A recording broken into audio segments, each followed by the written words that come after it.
Lok Sabha elections 2024 में इस बार कई बॉलीवुड सितारों ने अपने अपने क्षेत्र से चुनाव लड़ा।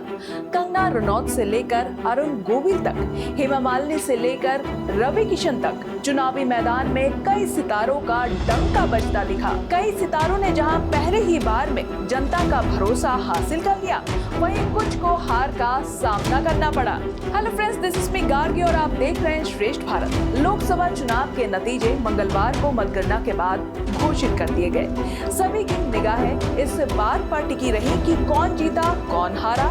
इस बार के चुनाव में भी फिल्म इंडस्ट्री और सिनेमा से जुड़ी हस्तियों ने शिरकत की और चुनावी समर में ताल ठोकी।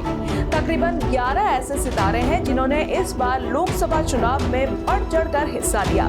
कईयों की तो नैया डूब गई, लेकिन मैक्सिमम फिल्मी सितारों ने जीत का स्वाद चखा। बॉलीवुड की क्वीन कंगना रनौत ने जहां मंडी से लोकसभा चुनाव लड़ा, तो वहीं सबके पसंदीदा एक्टर अरुण गोविल भी अपने क्षेत्र मेरठ से चुनावी मैदान में उतरे।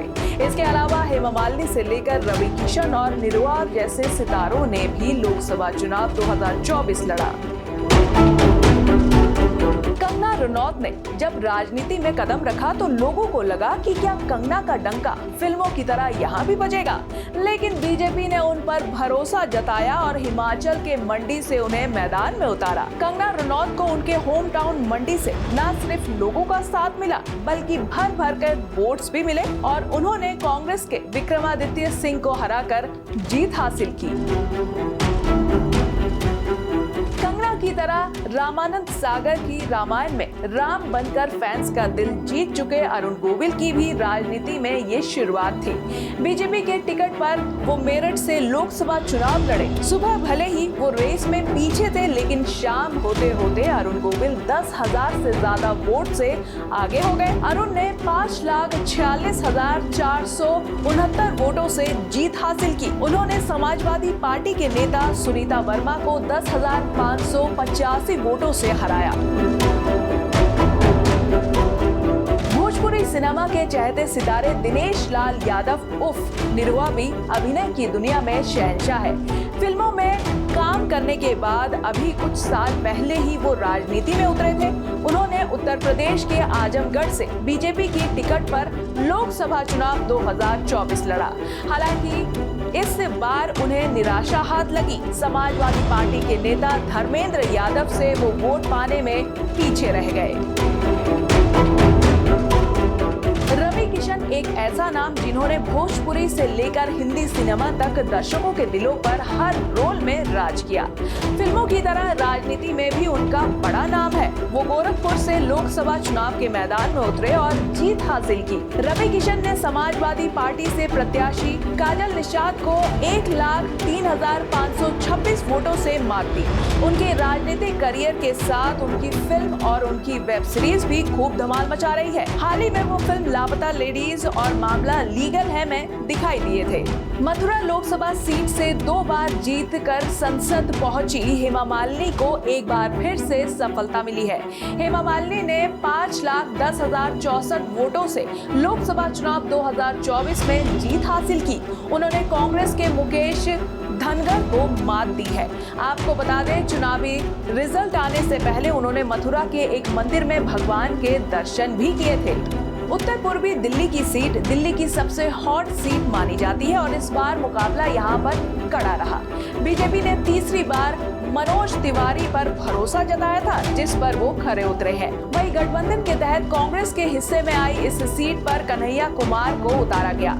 कन्हैया कुमार एक बार फिर लोकसभा चुनाव में जीत हासिल नहीं कर पाए। तिवारी ने कांग्रेस के कन्हैया कुमार को 1,38,778 मतों से शिकस्त दी। बॉलीवुड में सबको खामोश करने वाले एक्टर शत्रुघ्न सिन्हा ने पश्चिम बंगाल के आसनसोल में सबको खामोश कर दिया। अभिनेता से नेता बने शत्रुघ्न सिन्हा ने मंगलवार को पश्चिम बंगाल की आसनसोल लोकसभा सीट से जीत हासिल की है। उन्होंने अपने निकटतम प्रतिद्वंदी एस आलूवालिया को 59,564 मतों के अंतर से हराया है। फिल्म अभिनेता और कांग्रेस नेता राज बब्बर ने हरियाणा के गुरुग्राम से लोकसभा चुनाव 2024 लड़ा। उनके ऑपोजिट भारतीय जनता पार्टी ने राव इंद्रजीत सिंह को उतारा, जो वहां पर लगातार जीतते आ रहे हैं और इस बार भी नतीजा नहीं बदला। राज बब्बर को हार का सामना करना पड़ा।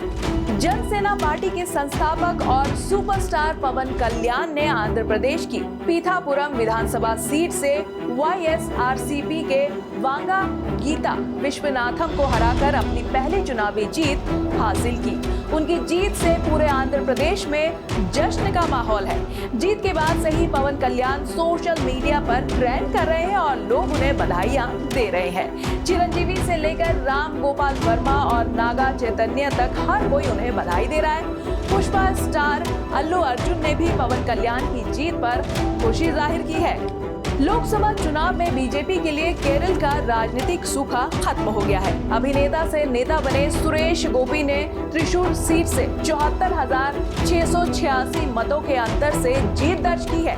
इसके साथ भाजपा ने मंगलवार को केरल में अपना खाता खोल लिया। गोपी ने पूर्व राज्य मंत्री और भाजपा नेता वीएस सुनील कुमार को हराया। इसके साथ भाजपा ने मंगलवार को केरल में अपना खाता खोल लिया। श्रीमती ईरानी, जिन्होंने साल 2019 के लोकसभा चुनाव में राहुल गांधी को हराया था, तो इस बार पब्लिक के दिल में वो नहीं उतर पाई। इस बार यानी कि 2024 में श्रीमती ईरानी की टक्कर कांग्रेस के उम्मीदवार किशोरी लाल शर्मा से थी। इस बार जनता ने किशोरी लाल शर्मा का साथ दिया और श्रीमती ईरानी अपनी सीट हार गई।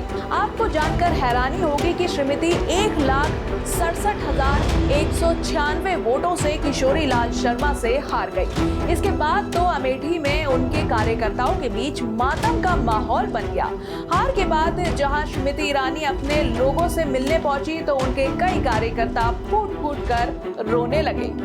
यानी कि किसी का चला डंका तो किसी का पावर हुआ फेल। इस बार भोजपुरी इंडस्ट्री के 4 सितारे रवि किशन, मनोज तिवारी, पवन सिंह और दिनेश लाल यादव उर्फ निरुआ चुनावी मैदान में थे, जिनमें से 2 जीते और 2 हारे। फिल्मों में सुपरहिट रहने वाले कुछ सितारे चुनावी मैदान में उतरे तो सुपर फ्लॉप हो गए, लेकिन कुछ ने तो ब्लॉकबस्टर परफॉर्मेंस दिया। तो कैसी लगी आपको हमारी ये रिपोर्ट? कमेंट बॉक्स में कमेंट करके जरूर बताइए। बाकी खबरों के लिए आप देखते रहिए श्रेष्ठ भारत। श्रेष्ठ भारत पर खबरों से जुड़े रहने के लिए चैनल को सब्सक्राइब और लाइक करें, बेल आइकन दबाएं और देखते रहें श्रेष्ठ भारत।